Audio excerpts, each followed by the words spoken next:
غسل کرتے ہوئے کون سا کلمہ پڑھنا ہوتا ہے پاک ہونے کے لیے؟ یہ سوال پوچھا گیا ہے۔ بہت سے لوگ یہ مسئلہ نہیں جانتے۔ غسل کا بہت ہی اہم مسئلہ ہے، اس مسئلے کو اچھے طریقے سے سمجھ لیجئے۔ دیکھیں، غسل کسی پر فرض ہوا، خواہ وہ کسی بھی وجہ سے غسل فرض ہوا، احتلام ہونے کی وجہ سے غسل فرض ہوا، یا پھر کسی عورت کے مخصوص ایام مکمل ہوئے غسل فرض ہو گیا، یا پھر میاں بیوی نے ملاقات کی غسل فرض ہو گیا۔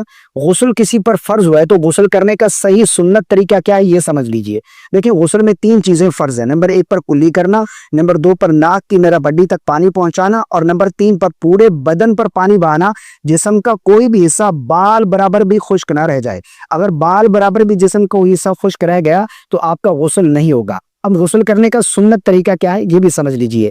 دیکھیں، غسل کرنے کا صحیح سنت طریقہ یہ ہے کہ سب سے پہلے آپ دونوں ہاتھ دھوئیں گے، اس کے بعد جسم پر جہاں کہیں نجاست لگی ہے اس نجاست کو دور کریں گے، استنجا وغیرہ کریں گے۔ اس کے بعد نماز سے پہلے جس طرح ہم وضو کرتے ہیں اسی طرح مکمل وضو کرنا ہے، یعنی دونوں ہاتھ دھوئیں گے، کلی کریں گے، ناک میں پانی چڑھائیں گے، اسی طرح چہرہ دھوئیں گے، دونوں بازو کوہنی سمیت دھوئیں گے، سر کا مسح کریں گے، پاؤں دھوئیں گے۔ اس کے بعد پھر 3 مرتبہ دائیں کندھے پر پانی ڈالنا ہے، اور پھر 3 مرتبہ بائیں کندھے پر، اس کے بعد سر پر، پورے بدن پر پانی بہا لینا ہے، جسم کا کوئی بھی حصہ بال برابر بھی خشک نہ رہ جائے۔ یہ غسل کرنے کا صحیح سنت طریقہ ہے۔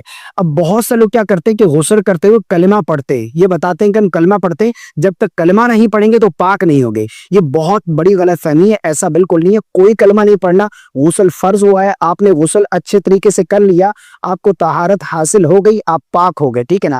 کلمہ پڑھنے کی حاجت نہیں ہے، اور نہ ہی وہ ایسی جگہ ہے جہاں پر کھڑے ہو کر آپ کلمہ خیر ادا کریں، اللہ کا ذکر ادا